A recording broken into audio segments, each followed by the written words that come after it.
हमारा राजस्थान में गांव है रानी गांव, तालुका मकराना है और उसका जिला है नागौर। राजस्थानी संस्कृति के बारे में आपके क्या विचार हैं? राजस्थानी संस्कृति मैं ये बोल सकता हूँ, नाम में ही काफ़ी कुछ है। राजस्थान तो राजाओं का स्थान है। राजस्थान के जो लोग राजस्थान से बाहर रहते हैं वो अपने तीज त्योहार कैसे मनाते हैं? जहाँ तक मेरा जानना है, राजस्थान के लोग जो बाहर राजस्थान से है वो ज़्यादा उत्साही रहते हैं कि हम त्यौहार अच्छी तरह से मनाएं। और एक चीज़ आपको ऐड करना चाहूँगा, अपने लोगों की, राजस्थान लोगों की एक खूबी रही है, चाहे हम महाराष्ट्र में मान लो तो गणेश जी का त्यौहार है, यहाँ के नारली पूर्णिमा है, उतने ही जल्लों से मनाते। तो ये राजस्थानियों की खूबी है, जहाँ पे भी जाओ वो त्यौहार में आगे रहेंगे मनाने में। चाहे बंगाल में हो तो देवी जी का कार्यक्रम जोर से होता है, गुजरात में हो तो नवरात्रि जोर में होती है। तो ये राजस्थानियों की खूबी है, जहाँ के है वहाँ के बन जाते हैं।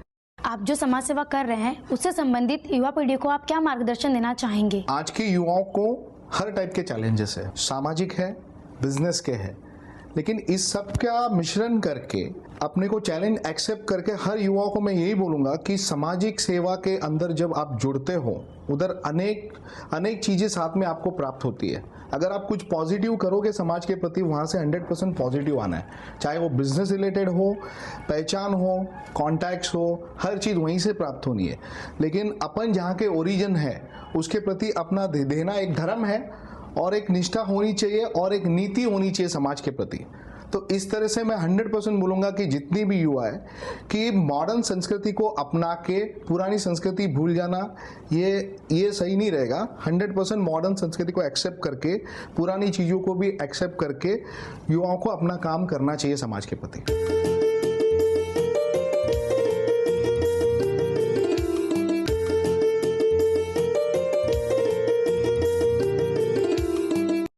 आपके व्यवसाय में आपके परिवार का क्या सहयोग रहा है? एक एज अ मारवाड़ी फैमिली का, जब एक मारवाड़ी फैमिली में पैदा हो जाता है तो व्यवसाय का सहयोग उसके दादा परदादाओं से ही स्टार्ट हो जाता है।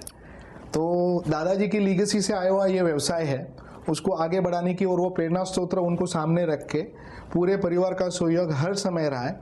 जैसा उन्हें मिला वैसे हमें भी मिलता गया। तो आप कोई भी क्षेत्र में लो, पूरा परिवार साथ होना ज़रूरी है और वो रहता है तभी हम व्यवसाय कर सकते हैं।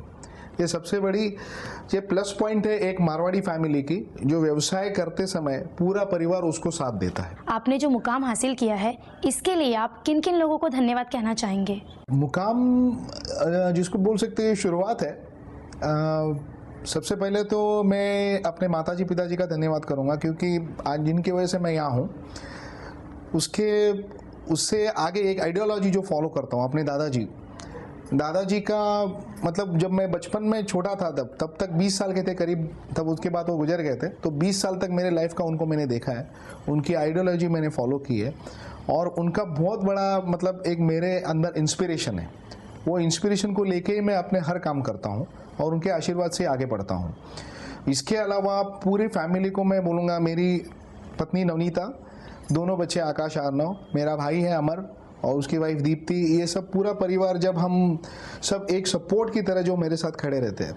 और हमारा परिवार थाना में काफ़ी बड़ा है, मतलब ज्वाइंट फैमिली पहले हम रह चुके हैं और उसके अंदर काफ़ी करीबन 30 से 40 सदस्य है। तो सबका सपोर्ट जरूरी है हर क्षेत्र से, तभी ये मुकाम हासिल होता है। और फाइनली उसमें ये बोल सकते कि समाज बंधु, मेरे जितने भी दोस्त हैं समाज वाले और मेरे कुछ दोस्त, क्योंकि हमारे दादाजी बोलते थे, एक गुजराती में कहावत हमेशा बोलते थे, ओळखा नहीं खान छे, जेटलो काढ़शो एटलो ओछो छे। तो जो दोस्ती, जो पहचान, जितना भी उससे अपन निकालो, यही मैं बोलना चाहूँगा कि इससे जो हुआ है ये मुकाम, कोई भी पहचान कहाँ तक लेके जा सकती है या कोई भी दोस्ती कौन सा काम कर सकती है, बहुत महत्वपूर्ण है। राजस्थान से बाहर रहने वाले राजस्थानी युवकों को कोई संदेश देना चाहेंगे? जरूर देना चाहूँगा। वो जहाँ भी है, कोई भी क्षेत्र में काम कर रहे, सर्विस कर रहे या व्यवसाय कर रहे, अपनी ओरिजिनल संस्कृति और सभ्यता हमेशा अपने साथ रखे, बड़ों का आशीर्वाद साथ रखे और अपने देश के लिए जहाँ पे भी बैठे वहाँ से संदेश होना चाहिए कि अपने देश के प्रति उनकी निष्ठा हमेशा साथ में रहे और समाज के प्रति पहले देश, हमारे दादाजी बोलते थे, आदमी को पहले सोचना चाहिए कि अपने से खुद से स्टार्ट होनी चाहिए, फिर परिवारजनों तो, फिर दोस्तों को, फिर अपने रहने वाले क्षेत्र और फिर देश के लिए। तो यही बोलना चाहूँगा, ये स्टेप से उनको सोचना चाहिए। फाइनली यूथ के लिए ये मैसेज है कि जहाँ पे भी हो, लेकिन अपना ओरिजिनलिटी या जहाँ का ओरिजिन है उसे भूले नहीं। अगर वो याद रखेंगे तो उन्हें सब याद आ जाएगा। आप सोशल एक्टिविटीज़ कैसे करते हैं? 100% मेरी फैमिली सपोर्ट करती है, और कोई भी फैमिली सपोर्ट के बगैर कोई भी सोशल एक्टिविटी आप उतने कॉन्फिडेंस से नहीं कर सकते हो। जैसे बोलते कि अब पहले अपना घर तो संभालना होना ज़रूरी है, घर अगर संभाले तो ही आगे चल सकते हैं। तो घर में सबका बड़ा योगदान है, पूरी फैमिली सपोर्टिव है, तभी जाके ये कर सक रहे हैं हम। नवनीता जी, मनीष जी की सफलता के पीछे आपकी क्या भूमिका रही है? कहते हैं ना, एक आदमी की सफलता के पीछे एक औरत का हाथ रहता है। बस मैं भी यही कोशिश करती हूँ कि हर जगह इनके साथ चलूँ, हर समय इनको कहीं बंधन में नहीं बांधूँ, हर समय इनका साथ देती रहूँ, और इनका कोई डिसीजन में मैं भी उनके साथ में रह के अच्छे से हम हर चीज़ को आगे बढ़ाएं। बस मेरी भी हमेशा यही कोशिश रहती है कि हर समय मैं इनको सहयोग देती रहूँ। आप मनीष जी के बिजनेस में जो सहयोग कर रही हैं, आपके द्वारा लिया गया डिसीजन कभी गलत हुआ है? कभी ऐसे होता है, हर डिसीजन मेरा भी सही नहीं रहता है। मैं कोशिश करती हूँ, लेकिन कभी कभी कुछ डिसीजंस मेरे भी गलत हो जाते हैं। कभी मनीष जी ने आपसे सलाह मशवरा करते वक्त आपको इग्नोर किया है? नहीं, ऐसा तो जनरली कभी होता नहीं है। हम दोनों आपस में एडजस्टमेंट करके ही चलते हैं। आप सोशल वर्क की एक्टिविटीज़ कब से कर रही हैं? ये करीबन हो गए 12-13 साल हो गए।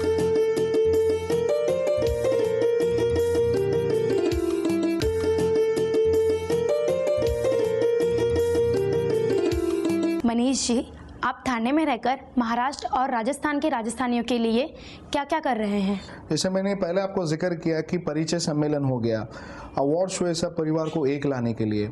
उसके बाद में पूरे महाराष्ट्र में क्षेत्रीय परिचय सम्मेलन करवा रहे हैं हम। विदर्भा, मराठवाड़ा हो सकता है, खानदेश हो सकता है, कोकण में हो सकता है, पश्चिम महाराष्ट्र, यहाँ पे ये हो रहा है। फिर ननिहाल परिवार में साथ में मिलके एक मंदिर निर्माण हुआ है, गणेश जी का, सिद्धिविनायक जी मंदिर, जो अपने आप में एक अनोखी चीज़ बनी है। मतलब जिसका मैं आपको थोड़ा स्पेशली जिक्र करना चाहूँगा, जो विदाउट सीमेंट और विदाउट स्टील बना है। 1 एकड़ के कैंपस में ये मंदिर बनाया गया है, और आज वहाँ का एक टूरिस्ट डेस्टिनेशन बन चुका है वो जयसिंहपुर, जहाँ पे मेरी जन्मभूमि। एक्चुअली मैं कोल्हापुर डिस्ट्रिक्ट में जन्म हुआ है मेरा, तो जयसिंहपुर में वहाँ पे एक मंदिर का निर्माण हुआ है। साथ ही में जो परंपरा से जो दादाजी का जो गिफ्ट था हमारे लिए, जो दादाजी ने जो राजस्थान में स्कूल बनवाई है, मुलुंड में हॉस्टल बनाया हुआ है छात्रावासों के लिए। इसके अलावा श्री मौली मंडल जो थाने में, जैसे करीबन 300 महाराष्ट्रियन परिवार में अपना एक माहेश्वरी परिवार जुड़ा हुआ है।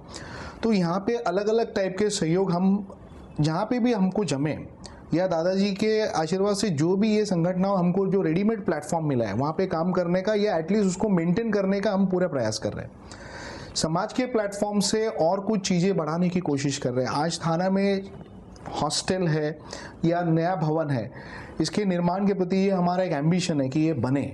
उसके प्रयास में हम पूरी युवा टीम आज एकजुट होके उसके ऊपर प्रयास भी कर रही है, और कोशिश ये कर रहे हैं कि समाज में कुछ ना कुछ एक्टिविटी हो और अपने समाज के लोगों का प्राधान्यता हर सब्जेक्ट से लोगों को मिले।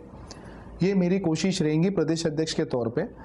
जहाँ पे भी अपॉर्चुनिटी मिलेंगे, हम जरूर अपने समाज के प्रति आगे जो भी इच्छा है उनके हिसाब से, जो आने वाले सीनियर्स का मार्गदर्शन के अंदर युवाओं का साथ लेके, महिला संगठन को हाथ में रख के, मतलब साथ में सब मिलके ये प्रयास कर रहे हैं कि कुछ ना कुछ सामाजिक क्षेत्र में आगे बढ़े और कुछ ना कुछ नए प्रोजेक्ट्स आए अपने समाज में।